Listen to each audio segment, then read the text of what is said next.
গ্রাম পঞ্চায়েতের ফলাফল প্রকাশ পাওয়ার পর এবার জিবি সভাপতি বাছাই নিয়ে শুরু হয়েছে দৌড়ঝাঁপ। জিবি সভাপতি বাছাই নিয়ে ইতিমধ্যে শুরু হয়েছে লবিবাজি। ব্যতিক্রম নয় সোনাই সমষ্টিও। সভাপতি বাছাই গ্রুপ সদস্যরা দলবাজি, ব্যক্তি বিভাজন এবং গোপন বৈঠকে লিপ্ত হচ্ছেন বলে খবর পাওয়া যাচ্ছে। এসবে শাসক দল বিজেপির সমর্থিত একাংশ গ্রুপ সদস্য রয়েছেন বলে খবর রয়েছে। এদিকে বিজেপি সমর্থিত গ্রুপ সদস্যরা এসব লবিবাজিতে জড়িত থাকলে কড়া ব্যবস্থা নেওয়ার ইঙ্গিত দিয়েছেন কাছাড় জেলা বিজেপির সভাপতি রূপম সাহা।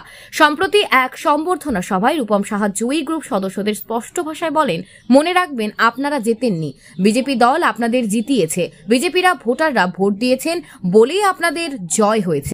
ফলে এই দলে কেউ কারোর মন মর্জি মতো চলবেন না। চড়া সুরে তিনি বলেন, আমাদের কাছে খবর রয়েছে জিতে আসা গ্রুপ সদস্যরা দলবাজি করছেন, গোপন বৈঠকও করছেন। বিজেপিতে এসবের জায়গা নেই।